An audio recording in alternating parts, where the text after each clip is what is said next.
Imagínate esto. Durante décadas, casi cada computadora del planeta llevaba tu sello adentro.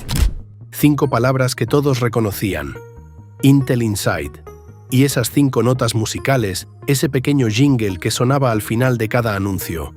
Eras el cerebro de la revolución digital, el corazón invisible de la era de la información.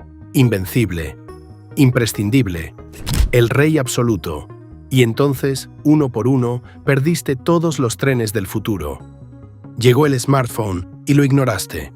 Llegó el boom de la inteligencia artificial, la mayor revolución tecnológica de la década, y te quedaste mirando desde afuera. Llegó un rival que fabricaba tarjetas para videojuegos, llamado Nvidia, y te pasó por encima hasta valer muchísimo más que tú. En 2024, Intel vivió el peor año de toda su historia. Su acción se desplomó más del 60% y su director ejecutivo fue prácticamente expulsado. Pero la historia no termina ahí, porque lo que pasó después, en 2025 y 2026, fue uno de los giros más inesperados y más extraños del mundo tecnológico. ¿Cómo cayó tan bajo el rey de los chips y qué clase de resurrección está viviendo ahora? Vamos a contarlo. Capítulo 1. Los orígenes. Intel nació el 18 de julio de 1968. La fundaron 2 leyendas de Silicon Valley: Robert Noyce, coinventor del circuito integrado, y Gordon Moore, el hombre detrás de la famosa Ley de Moore. Poco después se les unió Andy Grove, un inmigrante húngaro que había huido del régimen comunista y que se convertiría en uno de los CEO más legendarios de la historia. Eran 3 genios. El nombre venía de Integrated Electronics. Al principio, Intel hacía chips de memoria, pero en 1971 lanzó algo que cambiaría el mundo: el 4004, el primer microprocesador comercial. Un computador entero en un solo chip diminuto.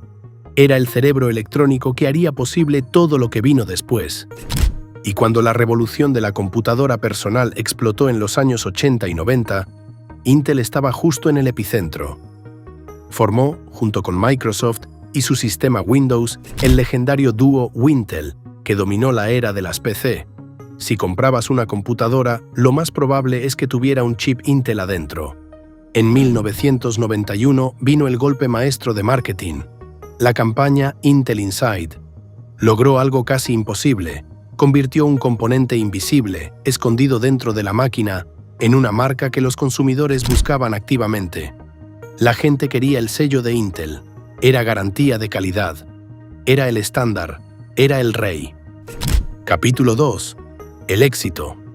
Durante décadas, Intel no solo vendió los chips, fabricó los más avanzados del planeta. Era el líder tecnológico indiscutible, marcando el ritmo de toda la industria de los semiconductores. En algún momento, llegó a controlar prácticamente la totalidad del mercado de microprocesadores para PSE. La ley de Moore, formulada por su propio fundador, predecía que el poder de cómputo de los chips se duplicaría aproximadamente cada 2 años. Durante mucho tiempo, esa ley fue básicamente la promesa de Intel al mundo: cada año, más rápido, más potente, más pequeño, y la cumplían sin falta. Sus procesadores estaban en casi todas las computadoras de escritorio y portátiles del mundo. Estaban en los servidores que hacían funcionar a las empresas y a Internet mismo. Intel estaba, literalmente, en todas partes. Generaba decenas de miles de millones de dólares en ingresos cada año. Era una de las empresas tecnológicas más poderosas, rentables y respetadas de Estados Unidos. Más que eso, era un símbolo del dominio tecnológico estadounidense frente al mundo, una joya de la corona industrial del país. Parecía sencillamente imposible que algo pudiera destronarla. Capítulo 3. La caída. Pero Intel cometió una serie de errores históricos que, sumados, casi acaban con el gigante. Error número 1. El teléfono móvil. Cuando los smartphones explotaron y se convirtieron en el dispositivo más importante del mundo, Intel no supo entrar. Sus chips no eran adecuados para el bajo consumo de energía que requieren los teléfonos. Terminó abandonando ese mercado. Y ese mercado gigantesco, de miles de millones de dispositivos, se lo quedaron por completo otros, basados en diseños de la empresa ARM.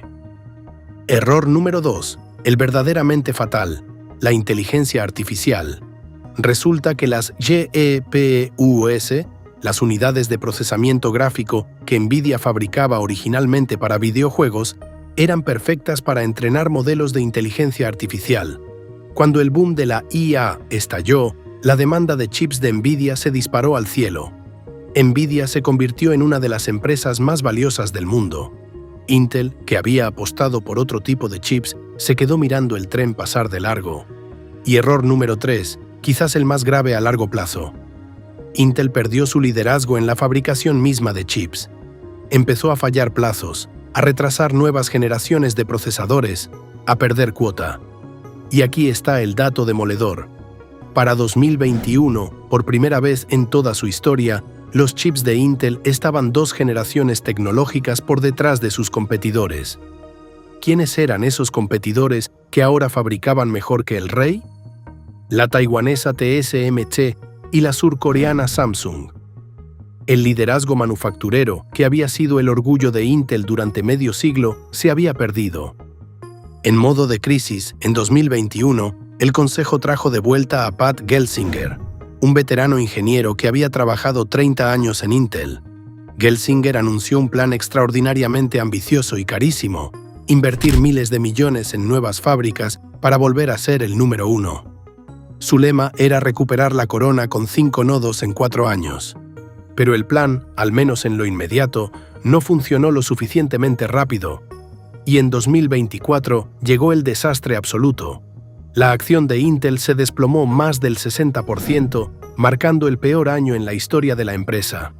Para ahorrar dinero, anunció el recorte de unos 15.000 empleos. Su capitalización de mercado cayó por debajo de los $100.000 millones por primera vez en 30 años. Y en una humillación simbólica brutal, NVIDIA reemplazó a Intel en el índice bursátil Dow Jones.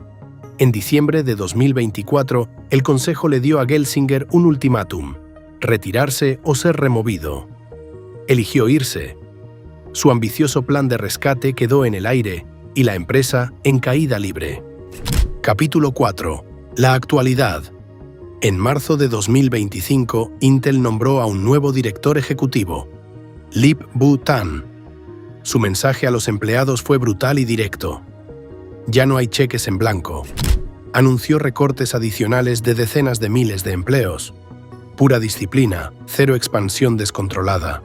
Y entonces empezó uno de los giros más extraños de la historia corporativa reciente. Una serie de salvavidas llegó de los lugares más inesperados. Primero, el gobierno de Estados Unidos. En un movimiento sin precedentes, Washington compró una participación de alrededor del 10% de Intel, una inversión de casi $9.000 millones. ¿Por qué? Seguridad nacional. Estados Unidos no podía permitirse que su único gran fabricante propio de chips colapsara, dejando toda la producción avanzada en manos de Taiwán y Corea. Segundo, y aún más asombroso, NVIDIA.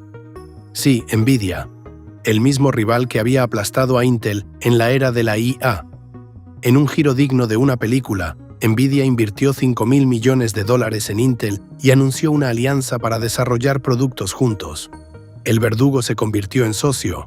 También llegó dinero del gigante japonés SoftBank.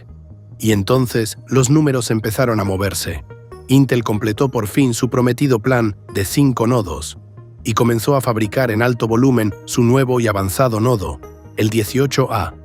Para inicios de 2026, llevaba ya varios trimestres seguidos superando las expectativas.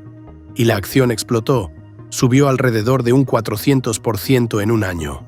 Su valor de mercado superó de nuevo los $300.000 millones, el nivel más alto en 25 años. Incluso surgieron reportes de que Apple podría volver a fabricar algunos de sus chips con Intel. ¿Significa eso que el rey reconquistó su trono? Aquí hay que tener mucho cuidado, porque debajo del entusiasmo de los inversionistas, las grietas siguen ahí. En el primer trimestre de 2026, a pesar de que los ingresos subieron, Intel todavía reportó una pérdida contable de miles de millones de dólares. Su negocio de fábricas, esa apuesta clave, seguía perdiendo dinero a raudales. Y lo más importante, todavía le faltaba conseguir un gran cliente externo que validara de verdad su estrategia de fabricación. Muchos analistas advierten que gran parte de la subida es pura euforia, inversionistas adelantándose a una realidad que aún no llega, montados en la ola gigantesca de la inteligencia artificial. El propio Gelsinger, ya fuera de la empresa, había lanzado una frase demoledora sobre su antiguo hogar: «Ya no sabemos cómo hacer ingeniería». Intel nos enseña una lección poderosa. Ninguna corona es eterna.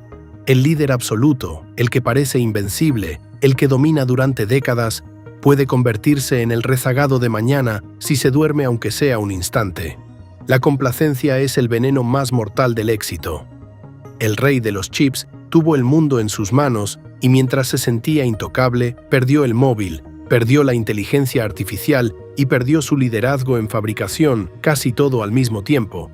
Pero también nos enseña algo sobre las segundas oportunidades. Hizo falta una crisis existencial, el dinero del gobierno de su propio país e incluso la ayuda de su mayor enemigo, para darle a Intel una posibilidad de volver.